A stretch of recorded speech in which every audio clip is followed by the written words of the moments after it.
కృష్ణా జిల్లా మచిలీపట్నంలో ఆర్టీసీ ప్రైవేటీకరణపై జరుగుతున్న దుష్ప్రచారాన్ని APSC RTC chairman Konakalla Narayana ఖండించారు. ఆర్టీసీని ప్రైవేటీకరించే ఆలోచన రాష్ట్ర ప్రభుత్వానికి లేదని స్పష్టం చేశారు. కేంద్ర ప్రభుత్వం దేశవ్యాప్తంగా ఎలక్ట్రికల్ బస్సుల కొనుగోలుకు టెండర్లు పిలిచిందని, అందులో భాగంగా ఆంధ్రప్రదేశ్కు తొలి విడతగా 750 ఎలక్ట్రికల్ బస్సులు మంజూరయ్యాయని తెలిపారు. ఈ విధానంలో పెట్టుబడులు, నిర్వహణ, డ్రైవర్ల నియామకం వంటి అంశాలు ప్రైవేటు భాగస్వామ్యంతో ఉండే నిబంధనలు మాత్రమే ఉన్నాయని, అయితే కొంతమంది తన వ్యాఖ్యలను వక్రీకరించి తప్పుడు ప్రచారం చేస్తున్నారని ఆవేదన వ్యక్తం చేశారు.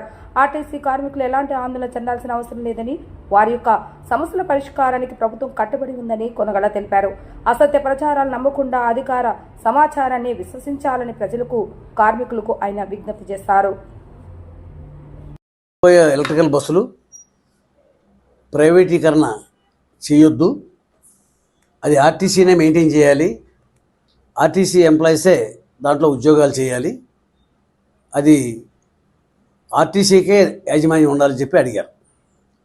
అంటే అది ప్రైవేటీకరణ జరిగింది మన చేతిలో కదా, అది central government housing and urban department వాళ్ళు దేశవ్యాప్తంగా బస్సులు టెండర్లు పిలవడం జరిగింది. కారణం ఏంటంటే వాతావరణ కాలుష్యం తగ్గించాలని చెప్పి దానికి ప్రైవేట్గా టెండర్ పిలిస్తే ఎలక్ట్రికల్ బస్సులు మన మచిలీపట్నం కృష్ణ ఆంధ్రప్రదేశ్కి 750 బస్సులు మొదటి విడగా టెండర్ ఖరారు చేయడం జరిగింది.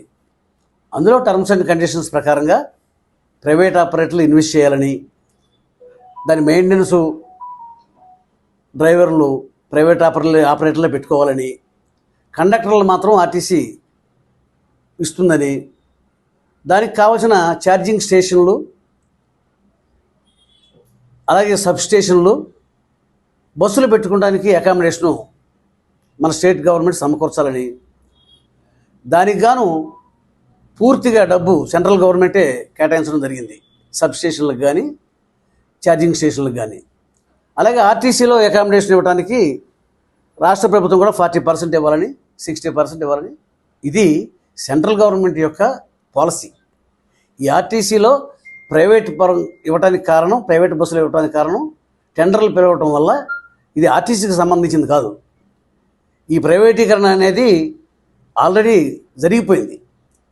అందులో టర్మ్స్ అండ్ కండిషన్స్లోనే డ్రైవర్లు ఆపరేటర్సే పెట్టుకుంటారు, ఇన్వెస్ట్మెంట్ ఆపరేటర్సే పెట్టుకుంటారు, కండక్టర్స్ మాత్రం మన వాళ్ళు ఉంటారు. దీనివల్ల ఇది మేము తీసుకున్న నిర్ణయం కాదు, ప్రైవేటీకరణ జరిగింది. దీన్ని ఆర్టీసీ మొత్తం ప్రైవేటీకరణ జరిగిపోతుందని చెప్పి చాలా ఛానల్స్లో మాట్లాడుతూ ఉన్నారు. అక్కడ ప్రస్తావన ఏంటి? ఆర్టీసీ కార్మికులు సమ్మె చేస్తున్నారు. ఆ సమ్మెలో కోరిక ఏంటంటే ఎలక్ట్రికల్ బస్సులు కూడా మా ఆర్టీసీ కార్మికులకే ఇవ్వాలి, దాని మెయింటెనెన్స్ కానీ మొత్తం స్టాఫ్ కానీ ఆర్టీసీ కార్మికులకే ఇవ్వాలి అనేది వాళ్ళ డిమాండ్స్లో ఒక క్వశ్చన్. ఆ క్వశ్చన్కి సమాధానం చెప్పమని నన్ను అడిగితే, ఇది ప్రైవేటీకరణ ఆల్రెడీ కొంత జరిగిపోయింది.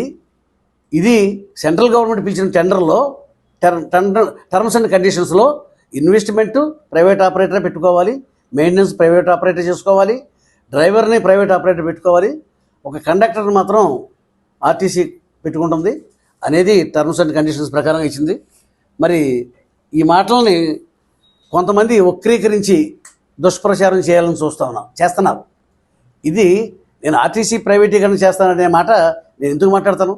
నేను బాధ్యత కలిగిన వ్యక్తిగా, నేను ఆర్టీసీ చైర్మన్గా ఆర్టీసీ ప్రైవేటీకరణ చేయాల్సినంత అవసరం మాకేం లేదు.